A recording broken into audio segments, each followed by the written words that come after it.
जय माता दी। श्री दुर्गा सप्तशती कथा प्रथम चरित्र।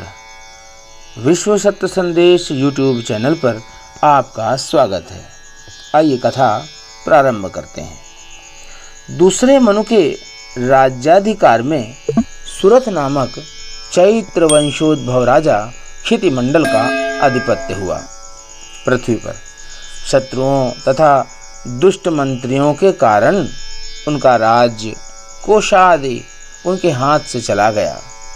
फिर वह दुखी होकर के मेधा नामक ऋषि के आश्रम में पहुँचे और वहाँ भी मोह के वशीभूत होकर के प्रजा अपने पुर यानी अपने राज्य, धन, कोष और दासों की अर्थात इन नाशवान पदार्थों की चिंता में लगकर दुखी होते रहे।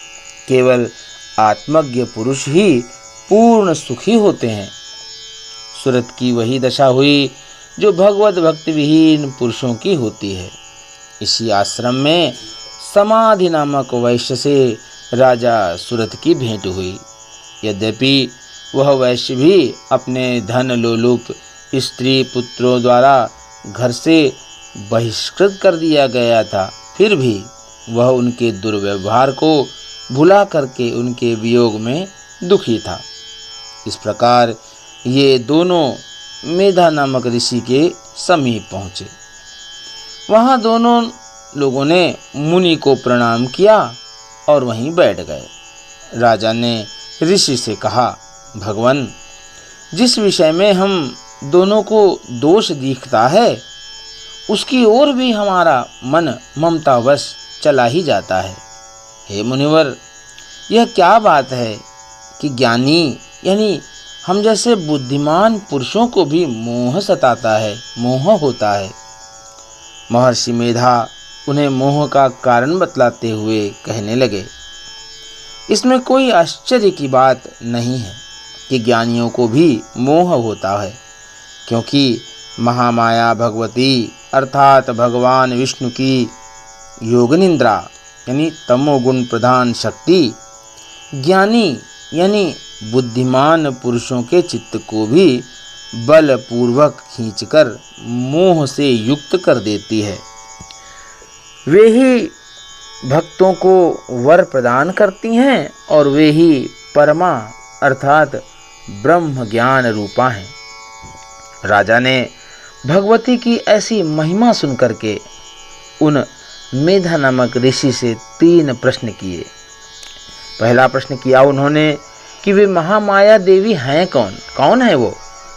दूसरा प्रश्न किया कि वे कैसे उत्पन्न हुई और तीसरा प्रश्न था कि उनका कर्म तथा प्रभाव क्या है।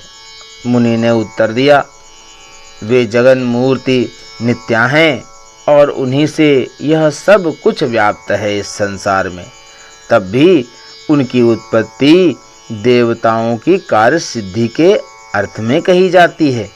जब प्रलय के पश्चात भगवान विष्णु शेष शैया पर योग निद्रा में निमग्न हुए, तब उनके कर्णमल से मधु और कैटभ नामक 2 असुर उत्पन्न होकर भगवान के नाभि कमल पर स्थित ब्रह्मा जी को ग्रसने के लिए चल पड़े, यानी उनको खाने के लिए यानी उनको भोजन करने के लिए चल पड़े। ऐसी स्थिति को देखकर ब्रह्मा जी ने भगवान की योग निद्रा की स्तुति की। परम प्रेम पूर्वक योग निद्रा से कहने लगे। उन्होंने 3 प्रार्थनाएं की। पहली प्रार्थना की कि आप भगवान विष्णु को जगा दीजिए। दूसरी प्रार्थना की कि उन्हें असुर द्वय के संहारार्थ उद्यत कीजिए अर्थात तैयार कीजिए। और तीसरी प्रार्थना की कि असुरों को विमोहित करके यानी मोहित करके भगवान द्वारा उनका नाश करवाइए। श्री भगवती ने स्तुति से प्रसन्न होकर ब्रह्मा जी को दर्शन दिए। भगवान योग निद्रा से मुक्त हुए और उठकर असुरों से युद्ध करने लगे। तदुपरांत असुर युगल योग निद्रा के द्वारा मोहित किए गए और उन्होंने भगवान से वरदान मांगने को कहा। अंत में उसी वरदान के फलस्वरूप वे भगवान के हाथों मारे गए। इस कथा से 3 बातों का निष्कर्ष निकलता है। पहली बात कि ब्रह्मा को परम शक्ति का ज्ञान है। दूसरी बात, प्रकृति के गुणत्रय का कार्य, उसके कर्तृत्व का भान, और ब्रह्मा का अपने सृष्टि कर्तृत्व में निरंकार तत्व तथा मधु कैटभ अर्थात सुकृत और दुष्कृत में निर्ममत्व एवं उसके निर्मूलन का प्रयत्न। इस कथा में ब्रह्मा जी ने यह उपदेश दिया कि जो भगवती की आराधना करते हैं एवं कर्तृत्व के अभिमान तथा सुकृत दुष्कृत रूपी कर्मफल को त्याग कर अपने विहित कर्म में प्रवृत्त रहते हैं, उनका जीवन शांति पूर्वक निर्विघ्न रूप से व्यतीत होता है। यही ब्रह्मा की स्थिति है और यही ब्राह्मी स्थिति भी कहलाती है, जिसे पाकर मनुष्य मोहग्रस्त नहीं होता।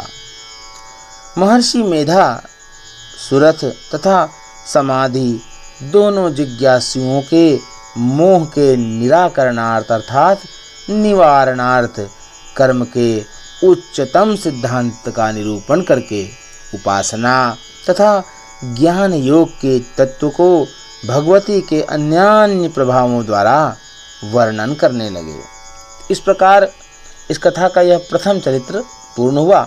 अब आइए हम लोग दुर्गा सप्तशती के मध्यम चरित्र में विचरण करते हैं, अर्थात मध्यम चरित्र का श्रवण करते हैं। इस कथा में ऋषि ने सुरथ तथा समाधि के प्रति मोह जनित सकामोपासना द्वारा अर्जित फलोपभोग के निराकरण के लिए निष्काम उपासना का उपदेश किया है।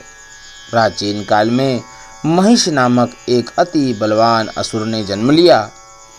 वह अपनी शक्ति से इंद्र, सूर्य, चंद्र, यम, वरुण, अग्नि, वायु तथा अन्य सुरों को हराकर स्वयं इंद्र बन गया और उसने समस्त देवताओं को स्वर्ग से निकाल दिया।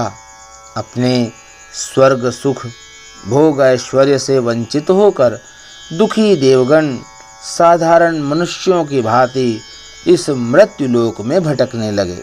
अंत में व्याकुल होकर वे लोग ब्रह्मा जी के साथ भगवान विष्णु और शिव जी के निकट गए तथा उनके शरणागत होकर उन्होंने अपनी कष्ट के बारे में उनको बताया, अर्थात शिव जी और विष्णु जी को कहा, यानी कष्ट की अपने कथा सुनाई। देव वर्ग की करुण कहानी सुनकर श्री हर के मुख से महत तेज प्रकट हुआ। इसके पश्चात ब्रह्मा, इंद्र, सूर्य, चंद्र, यम आदि देवताओं के शरीर से भी तेज निकला। वह सब एक होकर तीनों लोकों को प्रकाशित करने वाली एक दिव्य देवी के रूप में परिणत हो गया। तब विधि, हरि, हर त्रिदेवों तथा अन्य प्रमुख सुरों ने अपने अपने अस्त्र शस्त्रों से दिव्य प्रकाशमयी उन तेजो मूर्ति को अमोघ अस्त्र प्रदान किए। तब श्री भगवती अट्टहास करने लगी। उनके उस शब्द से समस्त लोग कंपायमान हो गए। तब असुर राज महिष यह कहा, यह क्या है? उन्होंने कहा। ऐसा कहते हुए संपूर्ण असुरों को साथ लेकर उस शब्द की ओर वह दौड़ पड़ा। वहां पहुंचकर उसने उन महान शक्ति देवी को देखा जिनकी कांति त्रैलोक्य में फैली हुई थी और जो अपनी सहस्त्र भुजाओं से दिशाओं के चारों ओर फैलकर स्थित रहीं। इसके बाद असुर देवी से युद्ध करने लगा। श्री भगवती और उनके वाहन सिंह ने कई कोटि असुर सैन्य का विनाश कर दिया। तत्पश्चात श्री भगवती के द्वारा चिक्षुर, चामर, उदग्र, कराल, वाष्कल, ताम्र, अंधक, असिलोमा, उग्रास्य, उग्रवीर्य, महाहनु, बिडाल, महासुर, दुर्धर और दुर्मुख, यह 14 असुर सेनानी मारे गए। अंत में महिषासुर महिष, हस्ती, मनुष्यादि के रूप धारण करके श्री भगवती से युद्ध करने लगा और उनके हाथों वह मारा गया। अपने समग्र शत्रुओं के मारे जाने पर देवताओं ने आह्लादित होकर अर्थात प्रसन्न होकर आद्य शक्ति की स्तुति करी और वर मांगा। जब जब हम लोग विपदाग्रस्त हों तब तब आप हमें आपदाओं से विमुक्त करें और जो मनुष्य आपके इस पवित्र चरित्र को प्रेम पूर्वक पढ़े या सुने वे संपूर्ण सुख और ऐश्वर्यों से संपन्न हों। श्री भगवती देवताओं को वरदान देकर अंतर्ध्यान हो गईं।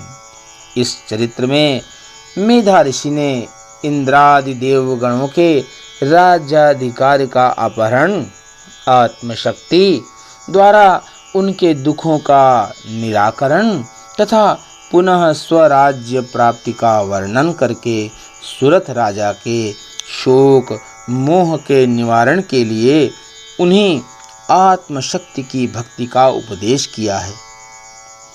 देवताओं की प्रार्थना पर भगवती ने उन्हें वर दिया कि जब जब विपदाग्रस्त होकर वे उनका स्मरण करेंगे तब तब वे उनका संकट दूर करेंगी। इस प्रकार यह मध्यम चरित्र पूर्ण हुआ। अब हम लोग आ गए हैं उत्तर चरित्र की ओर। सप्तशती के इस उत्तर चरित्र में हम लोग कथा सुनेंगे कि मध्यम चरित्र में हमने मोह का कारण कर्म फलासक्त देवों द्वारा दिखाया जाकर उत्तर चरित्र में परानिष्ठा ज्ञान के बाधक आत्ममोहन अहंकार आदि के निराकरण का वर्णन किया जाएगा। पूर्व काल में शुंभ और निशुंभ 2 महापराक्रमी असुर हुए हैं। उन्होंने इंद्र के त्रैलोक्य का राज्य और यज्ञों का भाग छीन लिया। वे दोनों ही सूर्य, चंद्र, कुबेर, यम, वरुण, पवन और अग्नि के अधिकारों के अधिपति बन बैठे तथा उन्होंने सुर समाज को स्वर्ग से निकाल दिया, अर्थात देवताओं को स्वर्ग से बहिष्कृत कर दिया, निकाल दिया। तब शोकग्रस्त होकर देवता मृत्युलोक में आए। बारंबार दुस्सह दुख से दयनीय दशाग्रस्त होकर देवताओं को दानवों के नितांत दमन का कार्य अनिवार्य प्रतीत हुआ और वे हिमालय पर जाकर दयार्द्र हृदया श्री दुर्गा देवी की वंदना करने लगे। श्री भगवती पार्वती अपने वचनानुसार हिमालय पर्वत पर गंगा जी के किनारे प्रकट हुईं और उन्होंने सुरों से पूछा, तुम किसकी स्तुति कर रहे हो? उनके इतना कहते ही उनके शरीर से शिवा निकलकर कहने लगीं, ये शुंभ निशुंभ से परास्त और दुखी होकर मेरी स्तुति कर रहे हैं। पार्वती के शरीर से अंबिका उत्पन्न हुई। एतदर्थ ये कौशिकी नाम से प्रसिद्ध हैं और भगवती पार्वती के शरीर से शिवा के निकल जाने पर उनका वर्ण कृष्ण हो गया। अतएव ये कालिका के नाम से विख्यात होकर हिमालय पर रहने लगी। तत्पश्चात परम सुंदरी अंबिका को शुंभ निशुंभ के भृत्य चंड मुंड ने देखा। उन दोनों ने शुंभ से जाकर उनके अतुल सौंदर्य की प्रशंसा करी। उसने अपने भृत्यों की बात सुनकर सुग्रीव नामक असुर को अंबिका को ले आने के लिए भेजा। सुग्रीव ने भगवती के पास पहुंचकर शुंभ निशुंभ के बल ऐश्वर्य की बड़ी प्रशंसा करी और उनसे विवाह करने की बात करी। भगवती ने उत्तर दिया, जो मुझे संग्राम में पराभूत करके मेरे बल दर्प को नष्ट करेगा, उसी को मैं पति रूप में स्वीकार करूंगी। यह मेरी अटल प्रतिज्ञा है। सुग्रीव ने शुंभ निशुंभ के निकट जाकर भगवती अंबिका जी की यह प्रतिज्ञा विस्तार पूर्वक कह सुनाई। असुरेंद्र ने कुपित होकर धूम्रलोचन नामक असुर को भेजा। भगवती ने धूम्रलोचन को हुंकार मात्र से ही भस्म कर दिया और उन्होंने तथा उनके वाहन सिंह ने असुर सेना का विनाश कर दिया। तदुपरांत असुरराज शुंभ ने चंड मुंड दोनों को बहुत बड़ी सेना के साथ भगवती कौशिकी को पकड़ लाने अथवा मार डालने के लिए भेजा। वे सब हिमालय पर जाकर भगवती को पकड़ने का प्रयत्न करने लगे। तब अंबिका ने शत्रुओं पर अत्यंत कोप किया, अर्थात क्रोधित हुई और उनके ललाट से एक भयानक काली देवी प्रकट हुई। उन्होंने असुर सेना का विनाश किया और चंड मुंड का सिर काटकर वे अंबिका के पास ले गईं। इसी कारण उनका नाम चामुंडा पड़ा। चंड मुंड के वध का समाचार सुनकर उस असुर ने एक बड़ी सेना, जिसमें 7 सेना नायकों का विभाग था, भगवती से युद्ध करने के लिए भेजा। उस समय ब्रह्मा, विष्णु, शिव, इंद्र, महावराह, नृसिंह और स्वामी कार्तिकेय, इस 7 प्रमुख देवों की शक्तियां असुर सेना से युद्ध करने के लिए आईं। फिर अंबिका के शरीर से अत्यंत भयंकर शक्ति निकली और भगवती ने शुंभ निशुंभ के पास शिवजी को दूत रूप में भेज करके उनसे कहलाया, यदि तुम अपना कल्याण चाहते हो तो देवताओं को उनके छीने हुए लोक एवं यज्ञाधिकार लौटा दो और पाताल में जाकर रहो। बल से उन्मत्त शुंभ और निशुंभ ने देवी की एक बात नहीं मानी और वे युद्ध स्थल में सेना सहित उपस्थित हुए। भगवती ने देव शक्तियों की सहायता से असुर सैन्य का संहार करना प्रारंभ कर दिया। तब असुर युगल का रक्तबीज नामक एक सेनाध्यक्ष भगवती और दैव शक्तियों से युद्ध करने लगा। उसके शरीर से शोणित के जितने अर्थात रक्त के जितने बिंदु पृथ्वी पर गिरते थे, उतने ही रक्त बीज उत्पन्न हो जाते थे, अर्थात उतने ही वह जन्म ले लेते थे। अंत में देवी ने चामुंडा को आज्ञा दी कि वह अपने मुख का विस्तार करके रक्त बीज के शरीर के रक्त को अपने मुख में ले और उससे उत्पन्न असुरों को भक्षण करे। चामुंडा ने ऐसा ही किया और भगवती ने उस असुर का सिर काट डाला। तत्पश्चात निशुंभ भगवती से युद्ध करने लगा और मारा गया। तब शुंभ ने क्रोधित होकर अंबिका से कहा, तू दूसरों के बल का सहारा लेकर अभिमान करती है।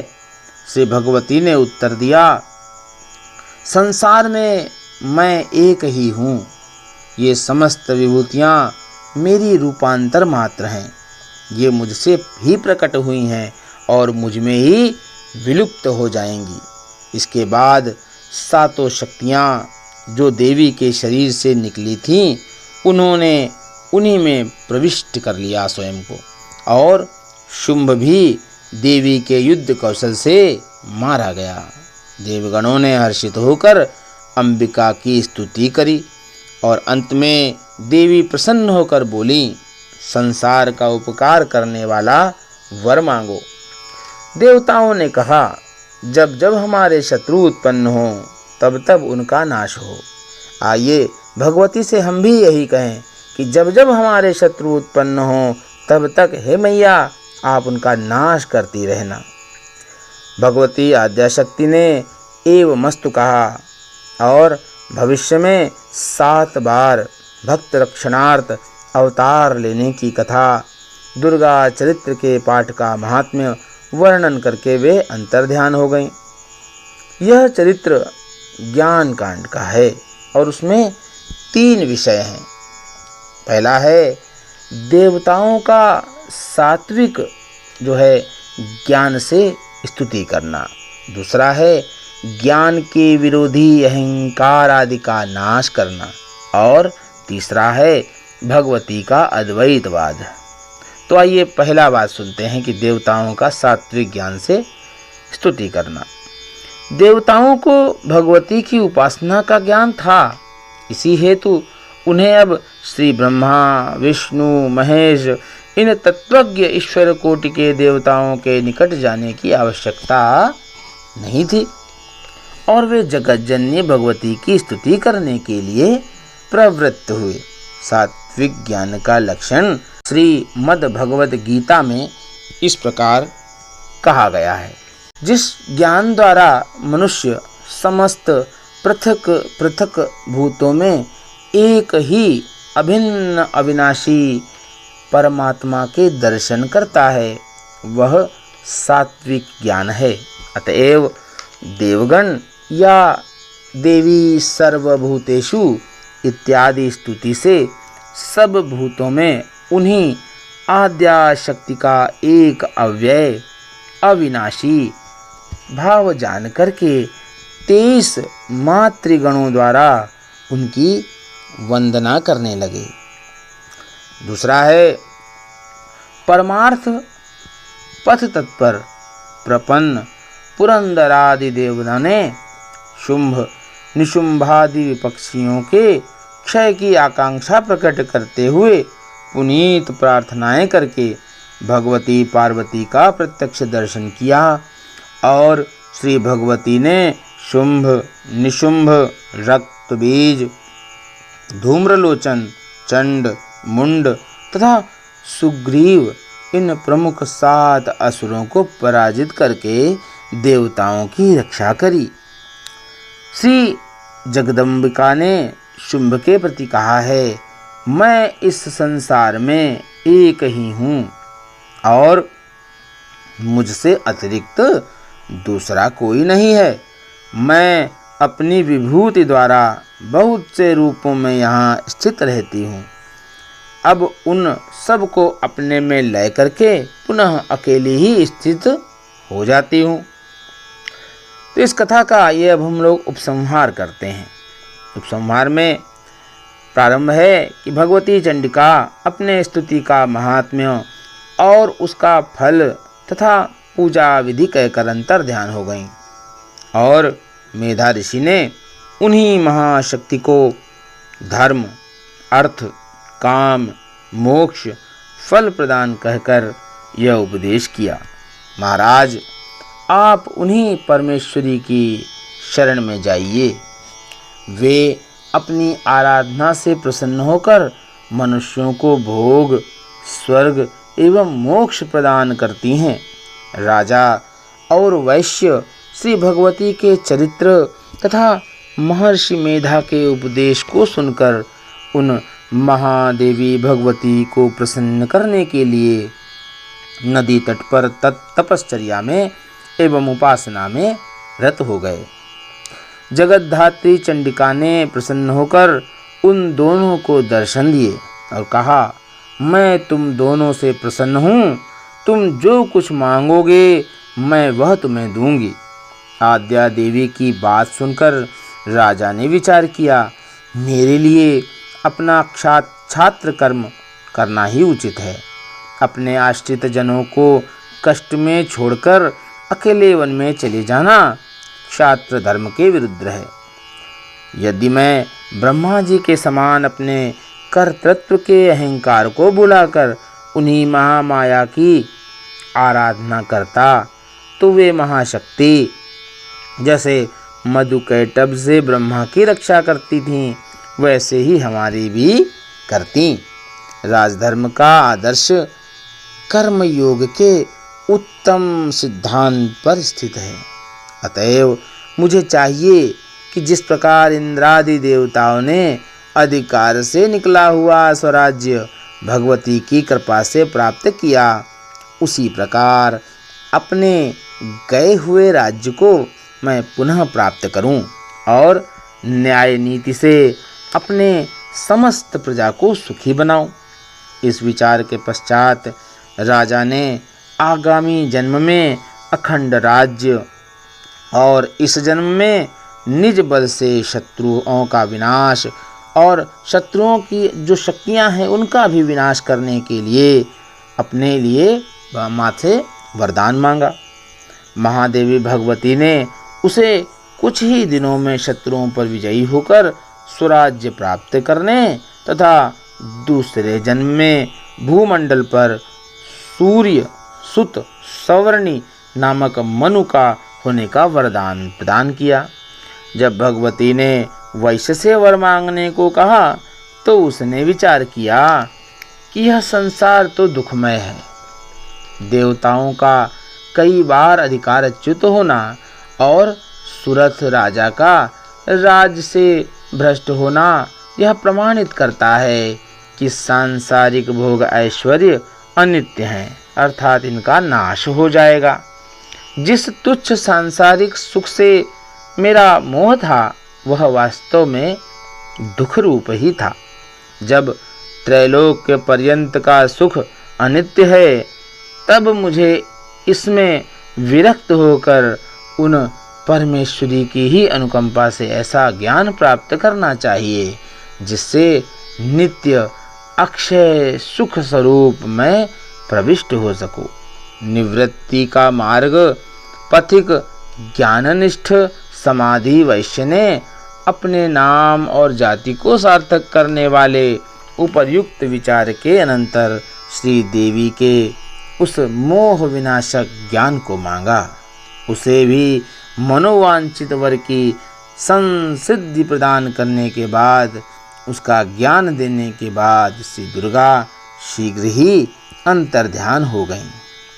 तो इस प्रकार यह कथा दुर्गा सप्तशती पूर्ण हुई।